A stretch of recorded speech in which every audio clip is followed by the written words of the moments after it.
What screams we are not going to last long for couples. I was at a party one time and there was a marriage counselor there that had been working for 20-something years in couples counseling. I asked her what the number one sign was that the couple wasn't going to make it. Without hesitating, she said if one person shows contempt for the other's feelings, it's over. This is the answer. Well, one of them, John Gottman, calls contempt defensiveness, being critical, and stonewalling the 4 horsemen of relationships. In other words, they are the signs that things are deeply not okay between the two people involved. Looking at past relationships, contempt is the big one. Once that entered the picture from either side, it was all downhill from there. Do y'all have any good examples of this? People are just giving textbook definitions or awful analogies and I'm genuinely curious.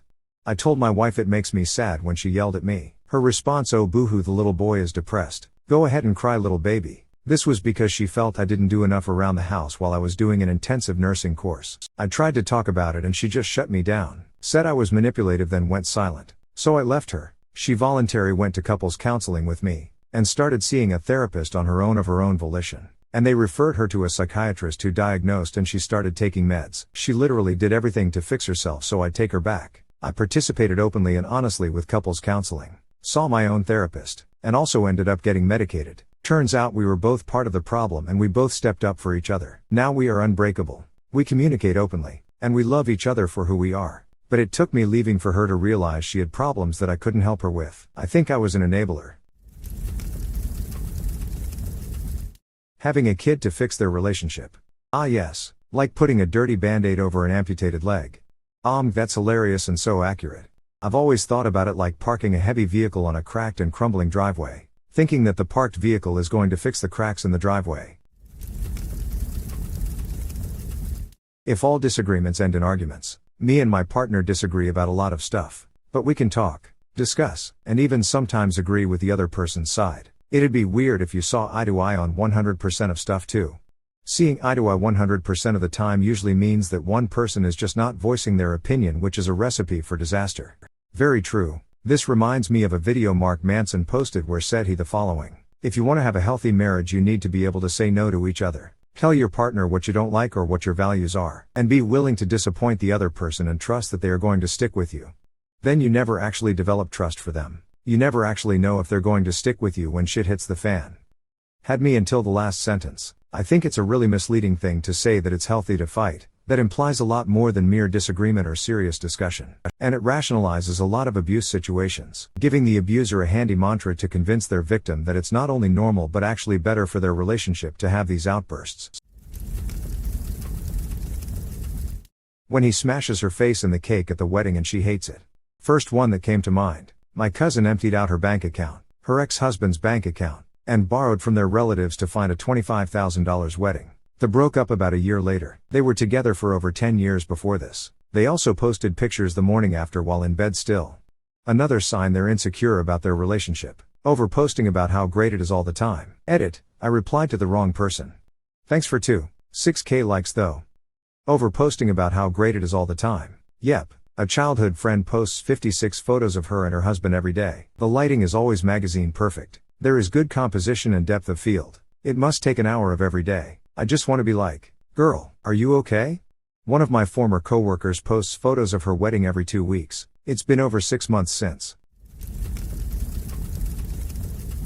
If they have strongly conflicted plans for their future, either means they'll break up eventually or one or both of them will end up in an unhappy compromise. Yep, do not get married if one of you wants kids and the other doesn't. It is a whole mess. I have an aunt and uncle who I love dearly. He wanted kids badly and she did not. They almost divorced over it, but eventually worked through it, traveled the world, had beautiful properties, the whole 9 yards. Now she is in her 60s, and every time she drinks she talks about how she should have had kids, and my uncle gets this look on his face that is difficult to describe. But it's not good. Everyone is on the clock. You make this decision in your 20s and 30s, and you do not get to unmake it. Staying married for X years is not always the better outcome.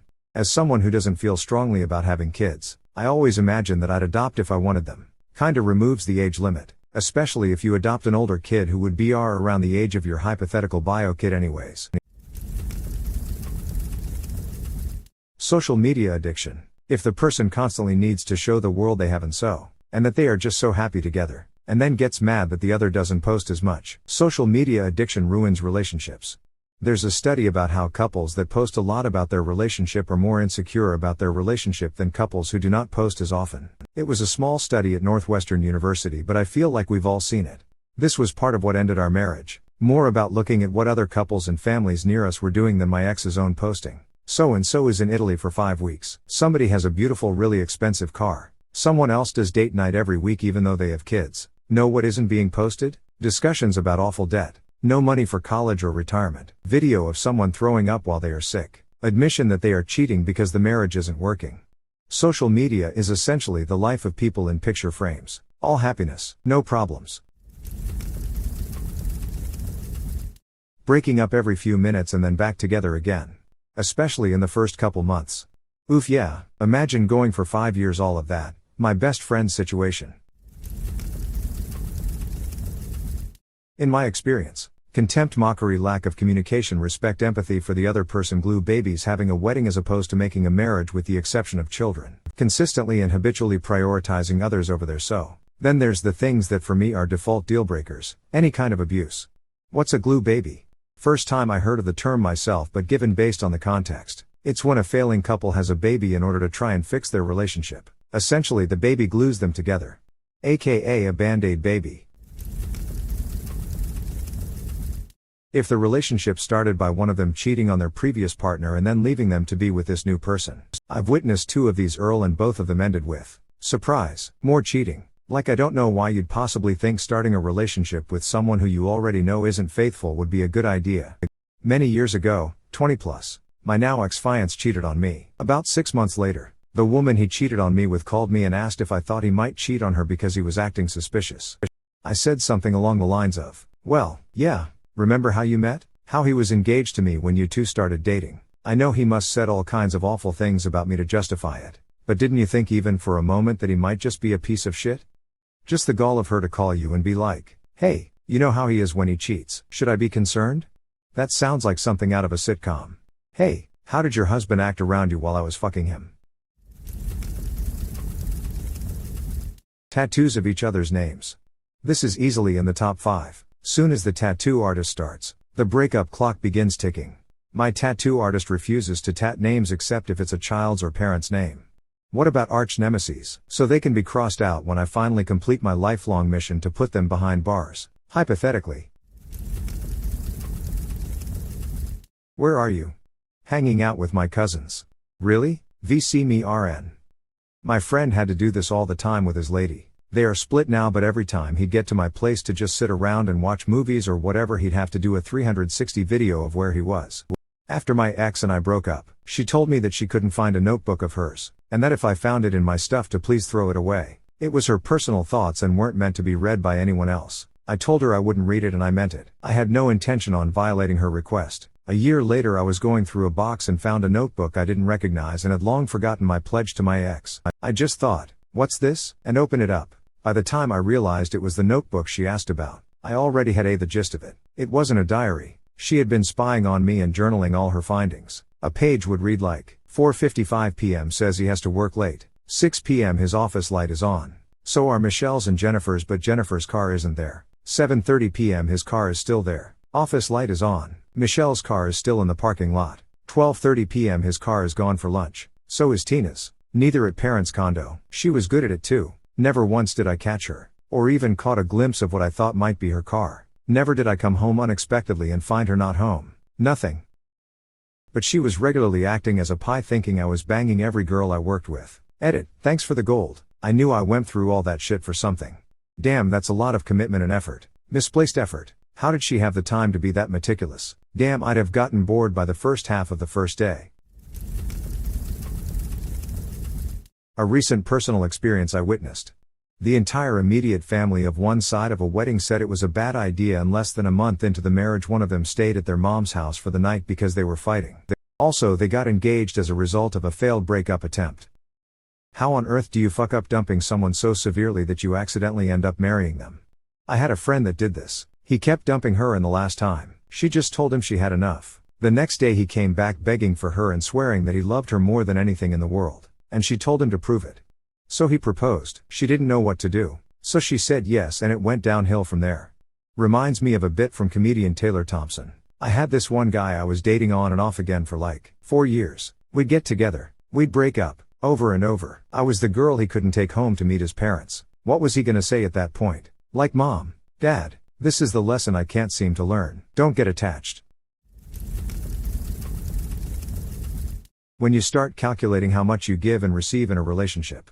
One of my exes did this. He saw our relationship as very transactional and literally kept score of each perceived slight, each dollar spent, and even wanted to keep the glassware he had prior to our relationship separated. As much as I want to be angry at myself for staying in that relationship as long as I did, I will just have to take it as a lesson learned. One of my ex was like this too. I like to think of it as weaponized fairness score keeping disguised as fairness. However, it is always us who needs to change to be fair but never them. I think of all the things listed here. This is the most important. In a good relationship you're never tracking that stuff because your partner is enough. Once you start score keeping, it's doomed, because you'll both know the cost of everything but never agree on the value. Lack of communication. Discussing every disagreement means screaming over each other, exploding, shutting off communications and/or running out of the room. So they won't be able to resolve anything in a constructive manner. My wife and I always make an effort to have a constructive conversation about any disagreements we have if they come to the point of frustration or dissension. It always results in a better understanding of the other person and their point of view. It's the most important thing in our relationship without question. Learning to communicate is probably one of the biggest tools my husband and I learned. The first few years together we would argue. Things would settle down. Then about 812 months later every little disagreement or argument we'd bring up again and have a massive argument. Eventually we sat down and expressed that we wanted to stay together but were tired of always having the same argument, things being brought up months later when they should have been fixed a while ago. We've now learned that whenever we feel like the other is getting mad at the other rather than focusing on the situation, we express it and we both know it's time for a little breather time out. And 2, if we don't know can properly put into word how we're feeling or what specifically we're upset about regarding a situation, we'll tell each other, I'm upset at this, but I don't know why, or I don't know how to properly say what I want to, but this is the basic of it. So please don't listen to the words I'm using and try to understand what I'm saying, what I mean. And then the person actually listens and will repeat back what they think the other is saying. But getting to that point was a process, and there were a lot of I need some space to cook off in the middle of arguments. If one or both of the people are controlling over the other. When the dynamic is super obvious to outsiders early on, that's a bad sign. Whatever is happening on the outside is always worse on the inside. I know a couple where the woman will just berate her man publicly. She'll talk to him like he's an actual child. She tells him how much he's allowed to do certain things, but twists it so it doesn't look as bad. It's as if she genuinely thinks he's mentally disabled or something, except she only does it when she's being controlling. For example, she hates when he plays video games. She thinks it's immature and a waste of time that could be spent hanging out with her or being productive. She thinks it's embarrassing that he plays video games, so he has to sneak around to play video games at other people's houses so that he can play it off as if it's the other person's fault that he was playing. Like, oh, Mike wanted to play and I just couldn't say no at his house. Now I have seen this couple having a semi-private fight. They're very loud and literally go one room away from their guests to have fights. This woman will berate the way he talks during fights and literally mock him to his face in a baby voice like, nah, I'm a grown man and I still play video games, instead of actually making real commentary on the argument. This breaks his spirit and he ends up just exhausting during the fight and succumbing to whatever she wants. And the things she wants are super inconsistent, so he can't win there either. The public thinks she doesn't like video games and looks down on him for it. But privately she's completely broken this guy's spirit and he can't escape the cycle due to constant emotional exhaustion. And that's not even true privacy. That's when I'm in another room. God only knows how bad it is when they're completely alone together. I hear some of it because this guy has come to my house when she kicks him out for the night. And he vents to me, while we play hours of video games, of course, lol. I've changed a few minor details for privacy because I wanted to give a thorough example. This is shockingly common. I know like 8 people who have at one point been in a relationship like this. Whatever abusive behavior is seen publicly is always worse behind closed doors. That makes me sad. Hopefully he finds the strength to cut ties with her. Yeah, I've told him blatantly that he should leave her. He always says things along the lines of "you're right," but then ends up back with her within a few days. They've been together for so long, I think it's a sunk cost situation for him. I am doing everything I can by being a place he can crash for the night and voicing my opinions. We've tried to talk to the woman before too, but that ends up just making the guy's life harder. Anyone who's reading this and thinks it sounds familiar, if 1 or 2 friends say you're so sucks, maybe it's a fluke. If all your friends say they suck, or they think you might be in an abusive relationship, consider how you can't see it as clearly through your rose-tinted glasses. I heard eye rolling is the most common sign of eventual relationship failure. It shows contempt, which is poison to any type of bond. I say some stupid stuff just to make my wife roll her eyes. I roll from amusement comes from a place of love. I roll from utter annoyance comes from a place of contempt. It's usually pretty easy to tell the difference. If I tell a stupid joke and you roll your eyes versus if I try to discuss my feelings and you eye roll. I always think of the bird theory. If one person says to the other, "Oh look, a bird," and the other doesn't want to connect over the bird, just looking at it and giving a "Hey, thanks, that's a cool bird," the relationship is not going to go well. Basically, you have to be willing to make small everyday connections. I find this is true of a lot of relationships outside of romantic or sexual ones as well. These are called bids, as in, bids for attention. And yes, they are hugely important because tiny day-to-day interactions build up to bigger and bigger things. Being ignored, no response to a bird, or being responded to poorly, of course it's a bird, we're outside. What did you think it was? Can leave someone feeling very lost and unheard very quickly. Holy shit, I could not pin down what about my most recent relationship was eating away at me and caused me to leave. But you nailed it. I could never put it to words. You have no idea how much you helped me today. Thank you. Yeah, same. I've never been able to really explain this feeling to anyone before, and this is a really great explanation. Thanks for sharing. Up. The way they speak to each other when they're not alone. I noticed this after my divorce and I started dating again. Because you speak to these new people with a lot of respect and kindness. Then we'd get around married couples and they'd say awful things to each other in nasty snappy tones. And it was jarring. Fast forward 10 years and all those couples I noticed doing that are divorced now. I know a couple like this. They bicker over every single thing and neither backs down. It's so uncomfortable. I can't imagine the fights behind closed doors when this is just freely around friends. Usually me. Probably because of that owl hoodie. Lol. Don't listen to them, my dude. The owl hoodie stays on. Opening marriage to fix problems. Tobias Funke, Lindsay, as a therapist, I have advised a number of couples to explore an open relationship, where the couple remains emotionally committed but free to explore extramarital encounters. Lindsay Bluth Funke, well, did it work for those people? Tobias Funke, no. It never does. I mean, these people somehow delude themselves into thinking it might. But it might work for us. Honestly, characters who are almost shockingly stupid but surprisingly competent in one aspect is one of my favorite tropes. When both make the atmosphere so uncomfortable when you are in their house. Passive-aggressive jabs they think you wouldn't notice. But you could cut the tension with a knife, like Michael and Jan's dinner party. Don't get me started on Michael and Jan. Snip snap snip snap snip snap.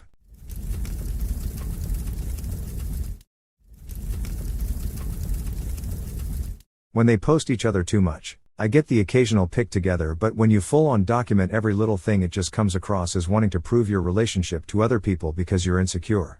I completely agree. In general, the more picture perfect the relationship on social media, the bigger the issues off social media.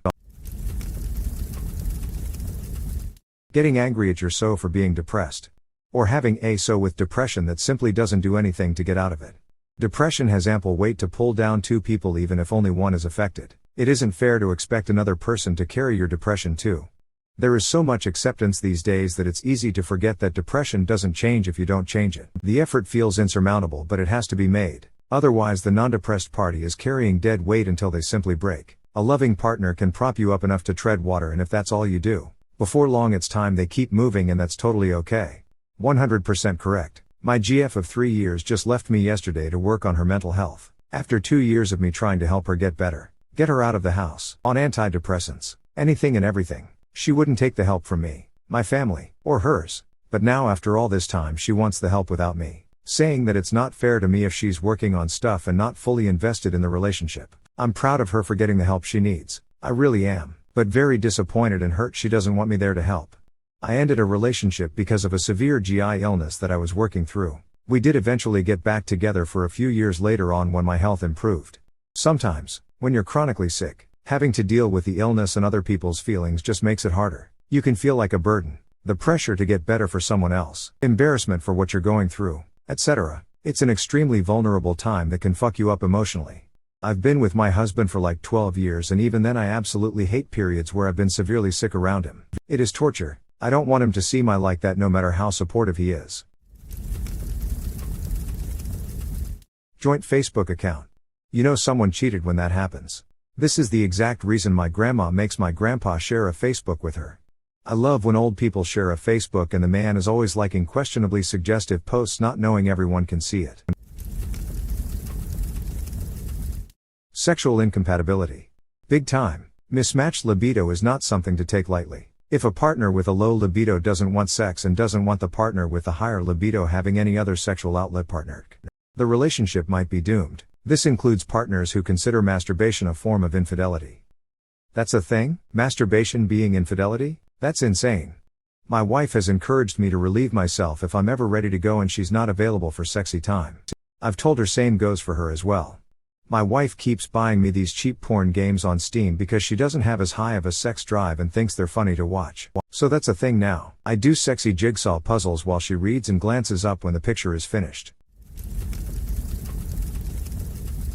Walking on eggshells around your partner in terms of what you can and can't say. If you feel you can't disagree with your partner and/or voice your opinion without it turning into an argument, that can be not going to last or last several years too long.